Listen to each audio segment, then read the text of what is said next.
Hello everyone and welcome back to another episode of the Sporting Fan Podcast. Today I'm going to speak about something that's very topical at the moment, simply because of, what's been happening and play speaking about it in the media, and that's sponsorship in sport. And it comes up every few years, this topic, in relation to who should sponsor clubs or organisations in general, and it's quite a complex and interesting topic to speak about because there's just so many different dynamics to this that are just so makes it an interesting thing to think about. And a lot of people will probably just go, oh yeah, it's obviously two companies coming together, putting logos on jerseys or shorts or what have you. But it's a little bit more than that. It's a lot, obviously a lot deeper than that.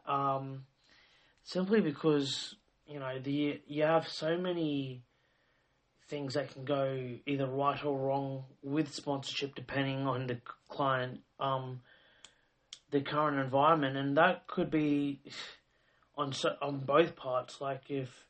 And there's a lot of risk on when it comes to this, because with sponsorship, for example, a classic example, is the Roosters in 2009. They were, I'm just using my team as an example. They finished last. They had magnitude of off-field problems. A lot of blokes were getting in trouble and what have you, and then getting with mainly alcohol. Getting drunk, acting like idiots, and then Samsung, who had been a major sponsor of the Roosters for a few years at that point, decided to drop the Roosters, and they said, oh, this is damaging our brand, which is kind of ironic with, a few years later, they had their own problems with their phones, blowing up, and that would have been a very interesting how that would have actually ended up working, because you could have said if they stayed on with the Roosters after that, with the Roosters have wanted to keep Samsung on as a sponsorship, with, they're having all their problems with their phones, and if the Roosters would have had, shown the same loyalty to Samsung, saying, well, we don't want to be seen with a, bad product, this rubs off on us, this could end up damaging our brand, we don't want anything to do with you. So it would have been actually a very interesting dynamic to look at. And that actually happened with another case in the NRL with the Cronulla Sharks and Ashley Madison. For those that don't know Ashley Madison, basically it's a dating app that encourages cheating on your partner. That's the best way to put it. A very short description, but that basically is all you need to know. That it's essentially a dating app directed at couples who are unhappy in their relationship and they want to cheat on their partner. And they offered to, and this is during the whole, when Cronulla had the whole ASADA problems and all the drug problems around that 2013, 2014 mark. And Ashley Madison came in and said, we'll offer you an $11 million sponsorship over 10 years. So they said, we'll pay off your $1 million, the NRL, I'm not sure if it was the NRL or some other organisation, fined Cronulla $1 million. So Ashley Madison said, we'll pay the $1 million fine, and then we'll give you $1 million a year for naming rights of the stadium that they play at, because of course Cronulla is the only team in the NRL that actually own their own ground. So they said, oh, we'll give you $1 million a year for naming rights, and then Cronulla said, this goes against the morals. We said, and they just said no, that we can't have you as a sponsor, and as much as at the time Cronulla was struggling, they said, yeah, we're struggling, but we can't have you as a sponsor. So it is quite an interesting dynamic, that one where even with the struggling times, the teams can still say, if everything doesn't align, like the values don't align, they don't always come together. And in this current week, it just shows the Cricket Australia they've been sponsored by Alinta Energy for a couple of years now, and basically, and so they had a lot of the international players, the Australian players like Nathan Lyon, Pat Cummins, Mitchell Starc, appear in their ads, and in the Alinta Energy ads, and then eventually, but Pat Cummins said that he's not going to appear in ads because he's a climate activist, and said Alinta Energy isn't doing enough to invest in renewable energy, reduce the carbon emissions, and reduce, just basically be more green essentially, and then Alinta Energy parted ways with Cricket Australia. That's going to cost Cricket Australia $40 million, and the other one is Netball Australia. They a lot of the players basically were bitching and complaining about Gina Reinhart's mining company sponsoring them, and basically that's cost them $15 million in sponsorship. The first one I'll speak about is obviously the Cricket Australia one. With that, it just seems like a bit of a odd one to really pick a fight with, because majority of energy companies, obviously some are doing more than others, but everyone needs energy. And virtually every energy company is using coal. I can't think of any energy company that doesn't use coal, especially here in Australia. So they all rely on coal to a certain extent, and coal's predominant. And again, this is not this is not me saying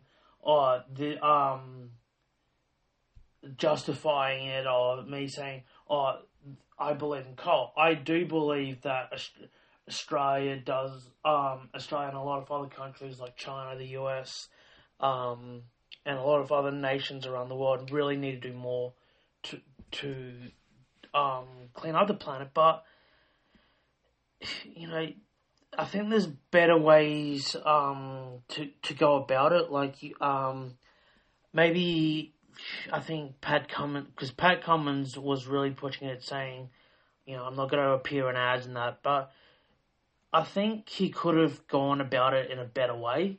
Do I think Alinta Energy can do more to become more green, invest more in solar, wind, and other renewable energies? Yes, of course. This is what I was just saying. Every energy company can do more, as well as the Australian government. But I think Pat Cummins could have more used his position to encourage that. Say, you guys need to do more, and push it more, and say, why don't you invest more? And then if they don't, then potentially go a different direction. Whether he did that in private, who really knows? But I think he could have. I think it would have been better if he did it. Like, obviously, he needs to tread a fine line with that because with that kind of sponsorship, they could just easily just go, well, screw you. We don't tell you how to run your business. Don't tell us how to run ours. And terminated the contract anyway. But I still think that would have been a better way to do it rather than the way he did it, because simply saying, cut the sponsor. Well, they're in the same position as it is anyway. So, what good has it done? It's just like all it's done is just cost Cricket Australia $40 million, and that means he's probably going to have to take a pay cut, and he's probably going to go, well, that's a consequence that I'm willing to take. But it's just like, well. Yeah, it's easy enough to say that when you're on bloody $2 or $3 million a year, when your Cricket Australia contract is $2 or $3 million a year, and you're going to go down to say 1.8 or whatever. It's really easy to say that when you're earning that kind of freaking money, but it ain't bloody easy when you're a state player that's having to take often has to work a day job as well as working playing cricket, where you're often taking time off and risking your job. Because a lot of employees wouldn't allow players to play, state cricket as well as, because yes, they're obviously professional cricketers at state level and who their only job is state cricket, but there's plenty of them that are also got jobs outside, and they're not earning bloody at 1.8. They're probably only earning $100,000 a year. And it's just like, $100,000 still a good salary, but they could quite easily lose that job, and then they could lose their other, and when they're risking their job day in regularly playing state cricket. So I think that money also can go into grassroots as well as a female game. So I think he could have Pat Cummins could have gone about it in a better way, and that if he did go around and say, look, you need to be more, investing more into renewables, and then they turn around and said, screw you, well, you're in the same position. So I think he could have handled it a lot better than what he did, instead, because quite frankly, all he's done is. Because if you did it that way, saying look, we want to be more green, it makes Alinta Energy look like the bad guy, whereas the way he's done it, it looks like he's just virtual signaling, and he's just really try to make Alinta Energy look like the bad guy, when really he's kind of come out looking like the bad guy. In a way, so he more looks like a woke virtual signaling kind of wanker. And obviously that wasn't his intention. Everyone knows that wouldn't be what his intention was, but that's the way it's come across. And yeah, so he needs to be a little bit more careful going about it, probably in future. Probably have more discussions with Cricket Australia, have more discussions with sponsors, and the way to go about it, because it's just turned into a massive bloody shit fight, and it doesn't look good. The other one that's obviously been in the media is Netball Australia with Gina Reinhart. And this one was really freaking stupid. And there's no really other way to put it. Cricket Australia can probably take the hit with the $40 million in the short term, simply because, they had the tour. They had India and they had the Ashes the last 2 summers, so they've probably got quite a bit of money, so they can probably take that $40 million hit. Whereas Netball Australia, they can't take this $15 million hit. They're really struggling at the moment to pay the players. Like, the players keep saying, "Oh, we want a pay rise, we want a pay rise, we want a pay rise." But the thing is, Netball's got no money, and the players come out and do this, like, saying, "Oh, we want Gina Reinhart to apologise for what her father said." It's just like, for fuck's sake. Like, honestly, she didn't... Yeah, like, everyone knows what her father said about the Aboriginals was wrong. Like, saying that he wants to sterilise... I think it was... If I have this right, I think he said something along the lines of he wanted to sterilise all Aboriginals and breed them out. He said... From memory, I think he said something along those lines. Like, don't quote me on that, but I'm pretty sure that's what he said. And it's just like, yeah, that's real Hitler shit. Like, it is. It's real, what the Nazis did in World War II, but with the Jews and the Gypsies and the rest of them. But, blaming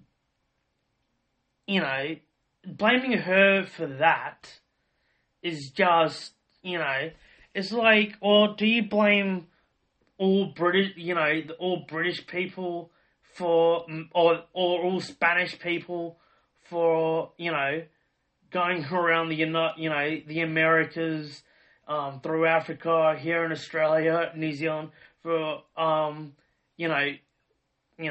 not so much New Zealand, but, they're going around murdering all of the indigenous communities in those countries. Like, no, you don't. Like, and trust me, there's a lot of people that were responsible for that. Like, do you blame the current monarch of Belgium for what Leopold II did in the Congo? That when on his orders they killed, 2 million bloody people in the Congo? Or do you blame all Germans for, like, no. And that's basically what netballers, these netballers are doing. They're blaming Gina Reinhart for something that she didn't do. She had no control over. Like, you can't blame someone for what... You can't blame the whole family for what one person did. Everyone has a family member, whether it's a current family member or a family member in the past, that's been a complete dipshit who has said or done something that is horrendous. Everyone. There's not one person on this planet that hasn't got a relative that's done that. And if someone says, I haven't got bullshit, I'll just say to them, bullshit. Like, you probably just don't know about it. It may have happened 50 years ago, 100 years ago, 200 years ago. But, sure, it's not someone that you knew. Like, it might be a great-grandparent or a great-great-grandparent. And you might not even know that they did it. But the fact of the matter is, they still did it. And to blame her is ridiculous. And saying, we also don't agree with mining. Okay, do you have a phone? Do you take a plane? Do you drive a car? Do you get on a bus? Do you take any kind of public transport? Where do you think they get these materials from? Like, do you think they just, do you think if Samsung or Apple or Google or whoever your phone is with, do you think they just get the materials out, they pull it out of their backside and just all of a sudden there's a phone? Like, no. They get it from mining companies. They buy the material. Well, obviously there's a few, links in the, along the way. Like, they don't get, it doesn't get dug out of the ground and straight onto a factory floor, an Apple or a Samsung or whatever factory floor. But, there's obviously a few steps along the way. But the materials come from mining.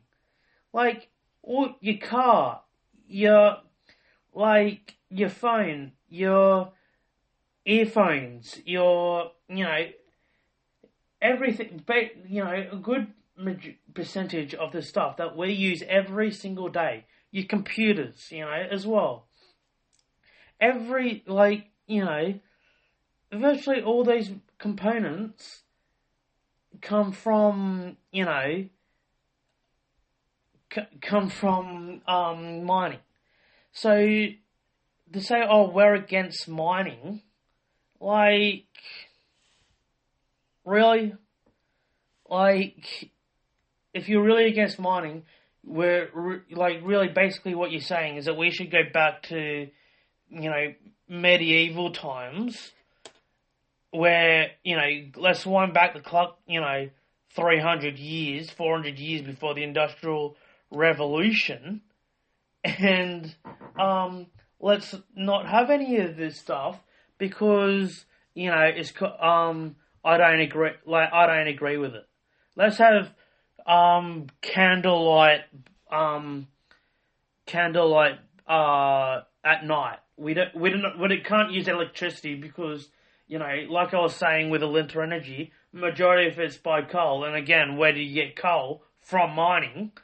And even a lot of the materials for renewables, like, solar panels, wind turbines, where do they get the materials to make those?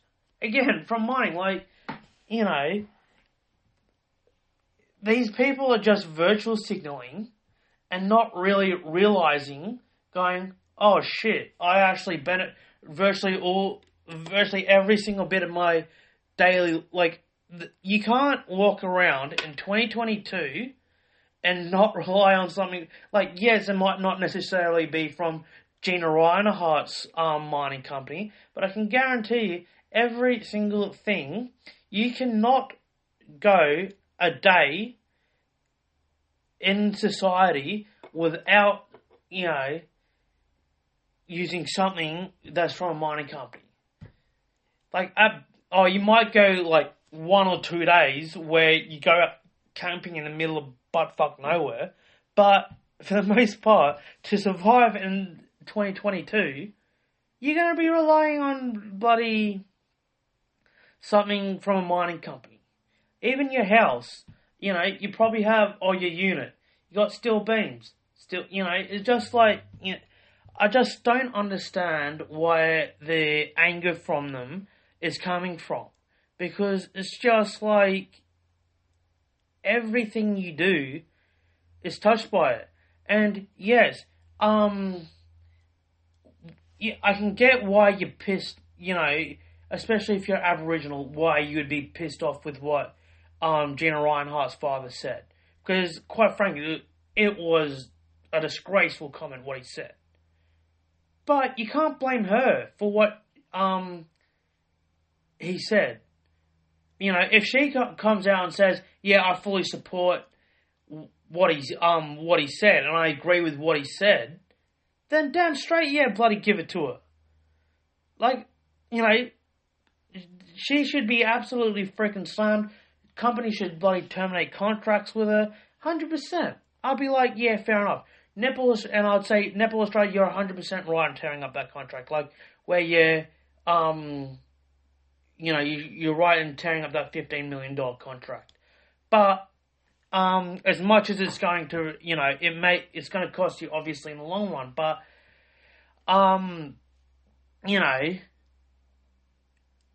I think players should really, get a little bit, they need to start thinking things through, because,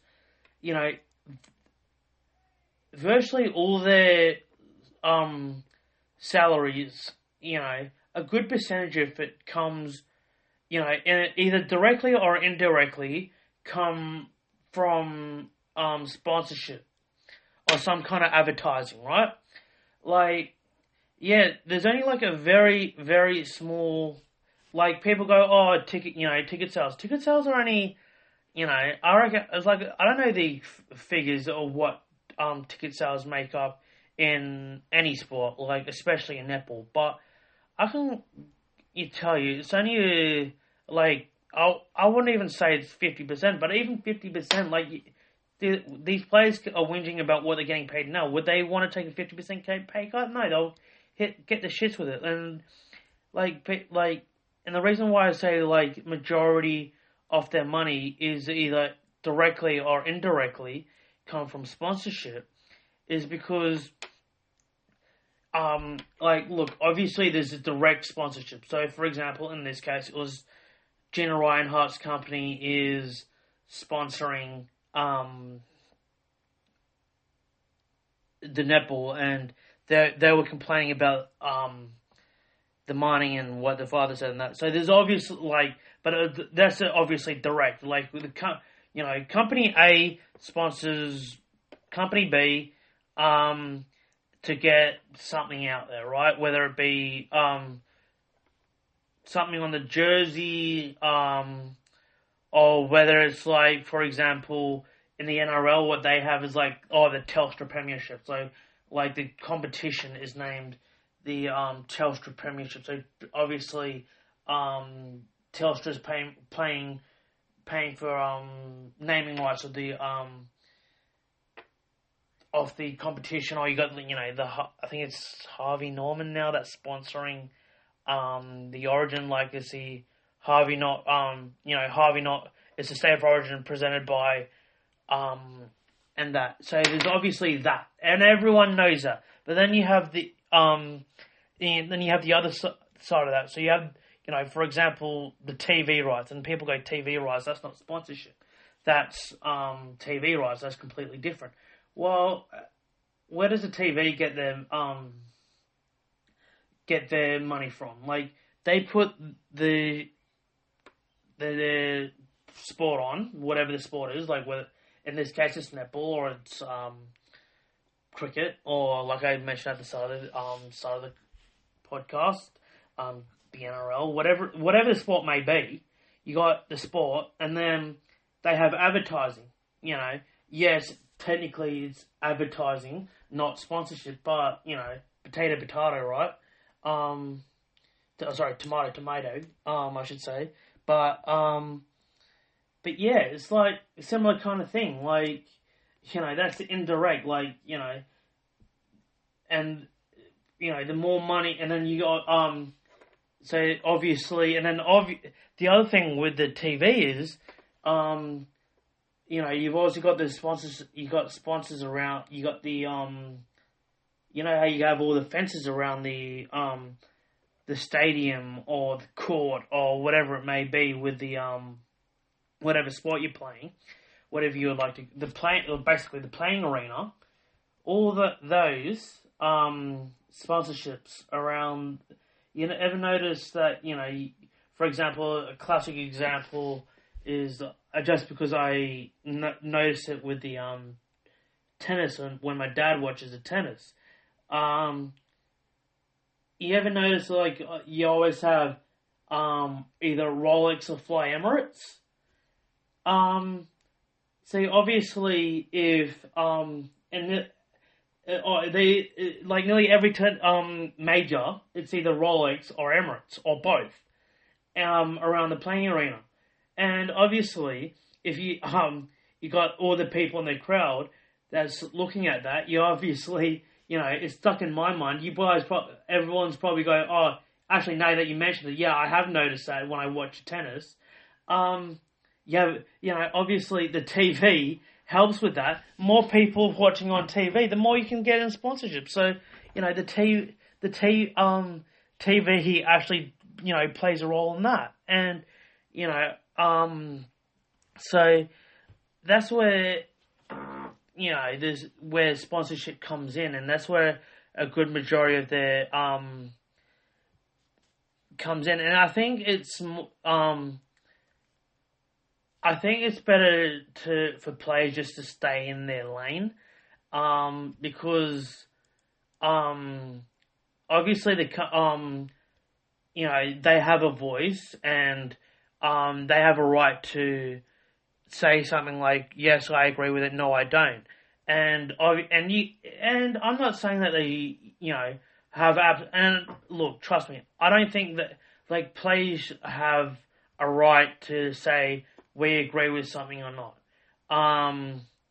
but you can't just come out and just say we're purely against it because of, we don't like what someone's father said back 40 years ago, who's now dead. The bloke's been dead for what? How many years? And it's just call it for. I think it'd be better off for the players that should bring it to light, saying, "Look, we don't appreciate." If you have the discussion, have the discussions with Reinhardt and say, "What's your opinion on what he said?" If she says, "I agree with it," then I would say, "Yeah, fuck them off." I would say, "Get lost. We don't want anything to do with you." And this is what I was saying at the very start when I was talking about the Cronulla Sharks. You have to have a company that has the ethical. Obviously, Cronulla Sharks, like I said at the start, Ashley Madison didn't align with their values. The players probably would have come out and said, we don't want them associated with us. Some of them might have, I don't know. But, they would have just came, and you probably would have seen the NRL, if the Cronulla Sharks did accept that, you probably would have seen the NRL come in and say, this is about how you're going. I don't think we can't really approve this as, and I think there would have been a lot of people coming in and saying, this is about how you're going. You would have you more than likely would have had TV and other broadcasters come in and say, look, you can't have this. So that's probably why, we can't be seen advertising this. And, so that's where it comes in. But when you get the sponsorship, and I know I've harped on a lot with the negative side with this, but there's also a lot of positive sides to it as well. Because you can, because this is one of the main things that sponsorships do, is they promote, it's a kind of advertising. You are putting your name out there to promote your product, but you also can use it as a way to teach them about how people learn about your product. For example, again going back to an earlier comment I made in the podcast, Samsung dropped the Roosters and back in 2009, as at the end of the 2009 season, that's when Steggles came in, this chicken company came in and said, we'll start sponsoring you to the Roosters. They said, we'll sponsor you. And one of the things that they did is bring in the Steggles charity nest. I didn't realize Steggles had a charity nest. I think they deal with childhood cancer, I believe. I'm not 100% sure. Probably should have looked that up before, but I mentioned it. But yeah, they, now a lot of people, especially Roosters fans, know that Steggles has a charity nest. And they have a charity, which, I would have never known. I can guarantee a lot of other people wouldn't have known.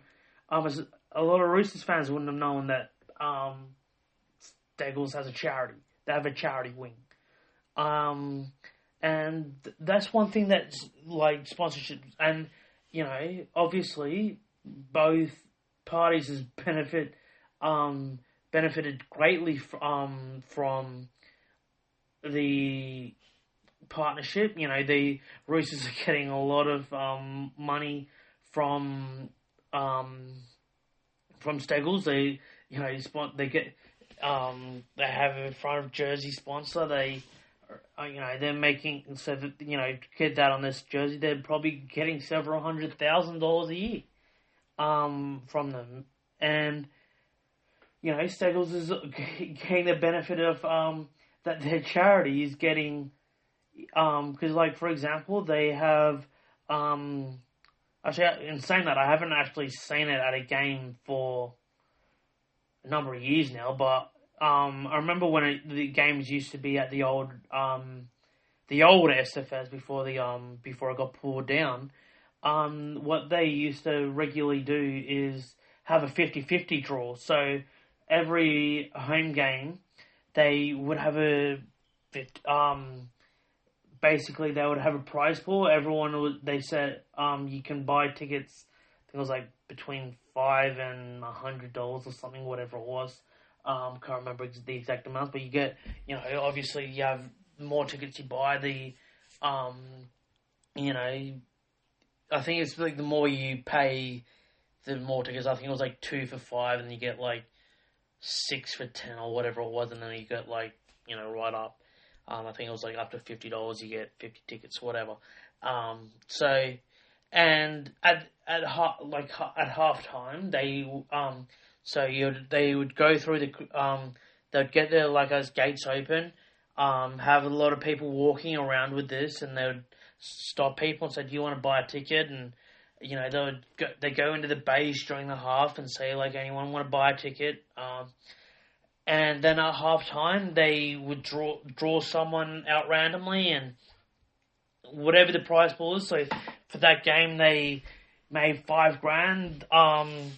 $2,500 would go to the charity, and then $2,500 would go to a winner, someone that purchased tickets. So,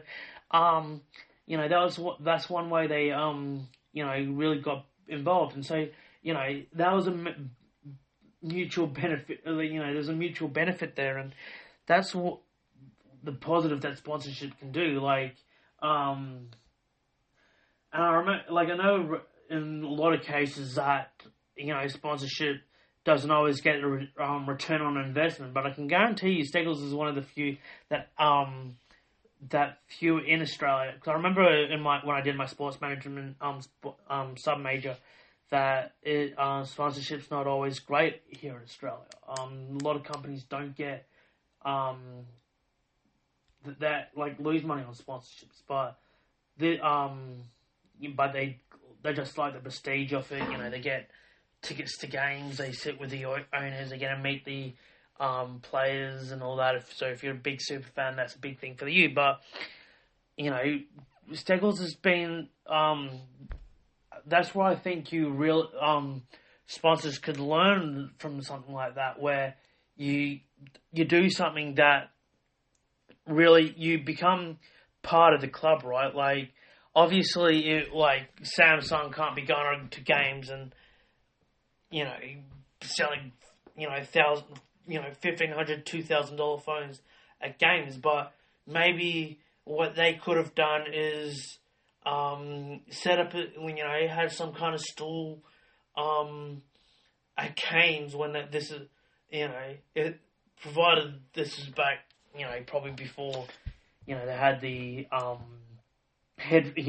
wireless headphones, but like Bluetooth headphones, but if they say were still sponsoring, if someone was that someone like Samsung or someone like Apple or whoever was sponsoring, or even if someone that is like JBL or something, funnily enough, I'm using JBL headphones. This was just why it came to mind then. But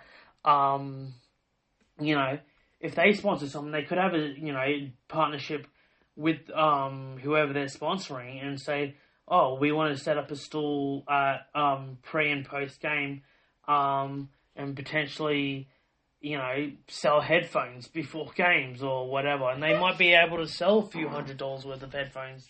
They might sell, they might not sell a lot, but they might sell 15 headphones that they may have not sold otherwise. People go, "Oh, that could be interesting." They go, "Oh, I've download the app, listen to commentary, and I can listen to on my new headphones." Something like, they can use that as an advertising ploy. And that could really work for them, and that could be better, that's where it could be mutual beneficial because like I said, they download the NRL app, they the NRL gets the benefit of however much the app is. I think it's like $3 a month. I think I'm not sure how much it is, but I know there is a cost there. So the NRL gets money, so they're happy. JBL's happy, or whoever it may be, because they're selling headphones. The sponsor, the team's happy because they're making money. And yeah, so it's all around, like, there's no losers in that case. And that's where I think, like, Steggles, like, companies can learn from companies like Steggles, and where they can really become integral in the company, and they can really grow, companies can really grow from that. And, it could be interesting to see where sponsorship goes from here, because I think, I know there's that, obviously there's that extra cost where, you have to send people out there, which, you had to pay them, $20 or $30 an hour, depending on what day of the week it is, and penalty rates and all that. But, you have to be proactive. And if, and even if you have, a draw, like a draw where they win stuff, some of your products, something like that, where you are, becoming more intertwined with the club. And I think that's where sponsorships can really, that's probably why they haven't. Look, I'm not a marketing person, so I think a marketing person would be better one to say this, but I think they just are not intertwined enough with the sponsorship. I think they're just saying, oh yeah, whack our name on a jersey. Like, I think you need to do a little bit more than that, because, like, for example, who has ever, like, this is more directed at, again, using the Roosters as an example, if you see Steggles on the jersey, how many people do you reckon they'll go, how many Roosters fans do you reckon, oh, I'm going to go out and buy Steggles chicken now? Like, yes, there's going to obviously a percentage that will, but the majority of people won't. But if you see that there's a Steggles stand right in front of you, and as you're walking out, say it's the game finishes, you're on a 5 o'clock Saturday, and they're selling hot chicken at the end of the game, and you go, oh yeah, that's easy. They're selling a chicken meal at the end of the game, and you go, oh, that might be a good idea. I'm just going to pick up a feed. I'm going to pick up that feed from Steggles there. Like, you're more likely to, buy that. Like, and that's where they're going to be, you might get 500 people bloody buy something from you on the way out of the stadium. Whereas, you might only get 10 people to buy Steggles chicken otherwise. So, this is where, teams need to think about it, where, sponsors need to think a bit how they can be more proactive in getting involved. And, but I'm interested to hear your thoughts on this, whether you think that players should get involved, in the sponsorship, and if you do, how they should get involved, because I think that's the best thing that they can do. Personally, I think players do deserve a voice, but I think for the most part, it should be left to the corporates to decide whether yes or no we should to go with a sponsor. And how do you think that do you think sponsors can get more involved in their teams, or do you think that if they do, it would be a bit in your face and a bit more turn you off, because that's the other side of the coin. It could pretend there's too much in your face. and it could actually turn you off the product. So I'll be interested to hear what your thoughts are, because it is an interesting case. It is a forever changing field, because obviously, climates change, thoughts change on throughout the years. So it's and obviously, so sponsorships revolving doors. So forever changing field. So I'm interested to hear your thoughts on it. So, until next time, have a good one.